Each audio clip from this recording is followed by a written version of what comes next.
ញញឹមស្រមលែបើក៏ឃើញភ្លាមហើយទុកចិត្តស្ទើរមិនបានសាច់សជាងសភៅតែបើចង់ចាយចៅយកបើឲ្យបានយោនធ្វើជាគូសកលបងឲ្យនាងស្គាល់អារម្មណ៍សុខសាន្តបើនាងប្រមែនបើស្ម័គ្រជូនបើដើរលេងកំសាន្តមិនខ្លាអូនអត់ដឹងจะបងប្រាប់មានจะ3ខ្សែ3មានអាយ៉ៃរងបងមានទាំងស្គរដៃមានស្លាយត្រង់មានលបាយប្រជាប្រិយបងកូនចោលឈុំក្មេងរត់សម័យថ្មីមិនដែលភ្លេចចំនួនមុនមានអាគារតូចធំលូតលាស់ឲ្យរាល់ថ្ងៃមួខ្មាញ់សាមគ្គីជាតិយើងនឹងជោគជ័យសៀមរៀបស្រុកខ្ញុំមានភាសាព្រឹកព្រៃមាននំណាំប្រមោផលធម្មជាតិថ្មីថ្មីរណ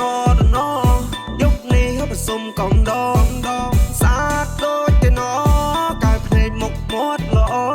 នាងសាតទៅចុងដៃរហូតដល់ចុងជើងចុងកែមក្រងតូនព្រមមិនទ្រុំមិនចេះពើឃើញគេស្លៀកពាក់អញ្ចឹងកុំថាគេទុំនឹងគេចេះជួយដាមបាយជួយជួបបង្កើតភ្លើងវាមកចំហានទៀងទាត់មកទៅវត្តទៅវ៉ាទៅមួយឆ្នាំម្ដងទៅបានជួបគ្រួសារត្រឡប់ទៅស្រុកចូលស្រែចំការជួបអ៊ំជួបមីងជួបប្រយាយលោកតាវាមកចំហានទៅវត្តក្រែងជូនម៉ាក់បាសុំសេចក្តីសុខជូនក្រុមគ្រួសារសូមឲ្យជួបស្នេហ៍សូមឲ្យជួបស្នេហាចប់ឆ្នាំថ្មីចំពោះលោកជុំបណ្ដាការញញឹមស្រមលែបើក៏ឃើញភ្លាមហើយទុកចិត្តស្ទើរមិនបានសាច់សជាងសភៅតែបើចង់ចាយចៅយកបើឲ្យបានយោនធ្វើជាគូសកលបងឲ្យនាងស្គាល់អារម្មណ៍សុខសាន្តបើនាងប្រមែនបើស្ម័គ្រជូនបើដើរលេងកំសាន្ត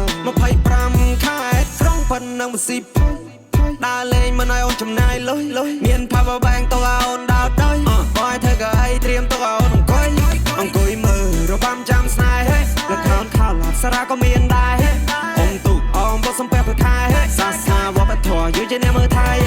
ការគោរពដឹងគុណអបសរអតីតតាំងអស្សាឡាមអាឡៃកុំពេលដែលជួបខ្មែរអ៊ីស្លាមជនជាតិភាគតិចហើយនឹងកម្ពុជាក្រោមពួកយើងសិតតែជាខ្មែររួមដូចគ្នាជាចង្កោមលើកដៃសំពះត្រូវចេះគោរពអរគុណមុននឹងចង់ឲ្យគេស្រឡាញ់តែចេះគោរពគេមុនចេះគោរពគេហើយតែចេះគោរពខ្លួនឯងកុំធ្វើរឿងអាវ៉ាសាយប្រយ័ត្នតែខ្មាស់គេឯងវាមកចំហានទៀងទាត់មកទៅវត្តទៅវ៉ាទៅមួយឆ្នាំម្ដងទៅបានជួបគ្រួសារត្រឡប់ទៅស្រុកចូលស្រែចំការជួបអ៊ំជួបមីងជួបប្រយាយលោកតាមកចំហានទៅវត្តក្រែងជូនម៉ាក់បាសុំសេចក្តីសុខជូនក្រុមគ្រួសារសូមឲ្យជួបស្នេហ៍សូមឲ្យជួបស្នេហាចប់ឆ្នាំថ្មីចំពោះលោកជុំបណ្ដាការញញឹមស្រមលែបើក៏ឃើញភ្លាមហើយទុកចិត្តស្ទើរមិនបានសាច់សជាងសភៅតែបើចង់ចាយចៅយក